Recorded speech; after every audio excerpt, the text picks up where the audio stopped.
Welcome to an especially blood-soaked episode of Cheap and Cheerful, because today I'm taking a swing at the neon and violence-filled Hotline Miami, a retro-styled top-down murder simulator from Devolver Digital. In Hotline Miami, you play an unnamed individual, known outside the game as Jacket in reference to his character model, who lives in early 90s, you guessed it, Miami. You receive mysterious phone calls telling you to come to various locations and complete assorted deeds, all of which consist solely of don an animal mask and kill everyone in the building in a plethora of gruesome ways. Eventually, you visit other animal mask wearing individuals in a dreamlike state, and things just go downhill for Jacket from there. The plot isn't necessarily a sideshow to the action, but it does take place almost entirely outside the actual missions, with only a couple of noticeable exceptions where you actually interact with an NPC besides stabbing them in the throat, or the mechanics shift briefly as a consequence of the plot. Really, you can take as little or as much from the story as you would like. It won't interfere if you just want the smashy bang bang, but for those that like a little context, it's there.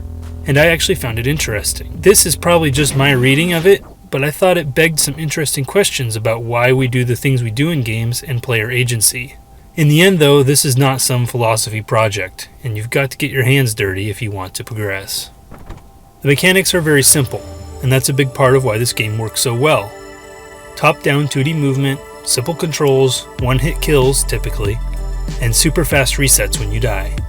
In a lot of ways, it's one of those repetition-based platformers, e.g. Super Meat Boy, translated to a top-down shooter.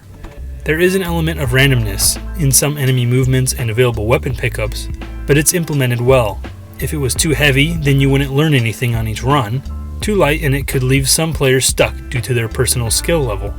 Instead, small variations in a couple of enemy paths can open opportunities to a stuck player, and different weapons can force you to modify your strategy, potentially helping you see a path forward you hadn't considered before.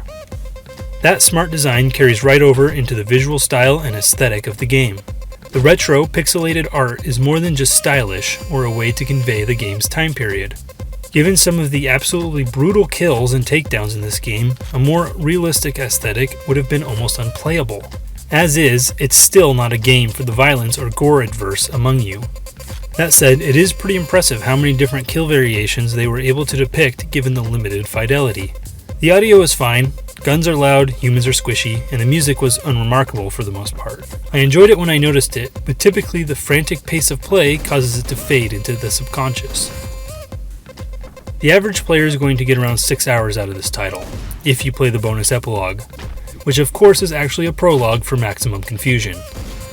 Personally, it was maybe a touch long, but really it's only because of the one forced stealth level. Remove or cut that down, and I think it does a good job of letting you pretty much fully explore the mechanics without overstaying. For those that want more or want complete mastery, they dangle a number of carrots, enticing you to repeated playthroughs. Price is hardly a consideration here, with it showing up in pretty much every major sale in at least one or two bundles. There are two major types of players that should probably avoid this game though. As I previously mentioned, those that can't or don't want to deal with excessive gore and violence, although they probably have all left the video by now if we're honest, and anyone that isn't a fan of the succeed through failure and mastery of mechanics gameplay loop. For everyone else, Hotline Miami absolutely receives my recommendation. Thanks for watching. For those new to Cheap and Cheerful, be sure to check out our review philosophy here, or get to know me as a reviewer here. If you've already played this game, take a look over here for more recommendations. Have a great day.